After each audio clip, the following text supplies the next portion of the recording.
Alors il finit par s'arrêter et ouvrir la portière côté passager.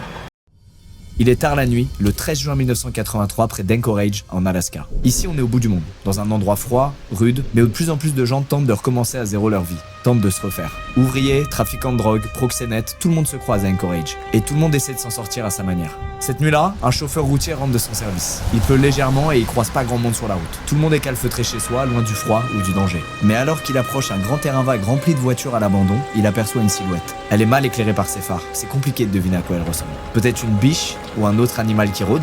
Alors il plisse les yeux et réalise que c'est quelque chose de bien plus inquiétant.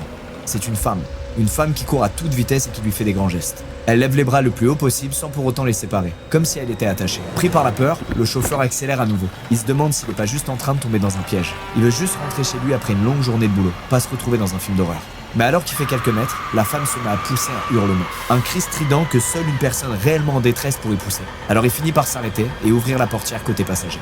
Il demande à la femme ce qui se passe et si elle va bien, et elle répond simplement « Il va me tuer ». Dans son rétroviseur, c'est là qu'il le voit apparaître. Un homme qui court à toute vitesse avec ce qui semblait une arme dans les mains. Le routier fait monter la femme et accélère pendant que l'homme continue de courir sur de longs mètres avant de rebrousser chemin. Le camion va trop vite pour lui, la femme est enfin sauvée. Pendant le trajet, elle n'en dira pas plus. Elle demandera juste à être déposée à un motel le long de la route où elle pourra retrouver des amis. En réalité, elle cherche juste à alerter le proxénète qui veille normalement sur elle. Et même si le conducteur insiste pour la conduire au commissariat, la femme refuse et descend au premier motel. C'est donc seul que le chauffeur ira faire sa déposition pour raconter tout ce qu'il a vu lors de cette nuit qu'il marquera à tout jamais. Mais ce qu'il sait pas encore, c'est que l'homme qu'il a vu dans son rétroviseur est bien connu à Anchorage. C'est un homme apprécié de tous et en qui tout le monde a confiance, un homme qui s'appelle Robert Hansen.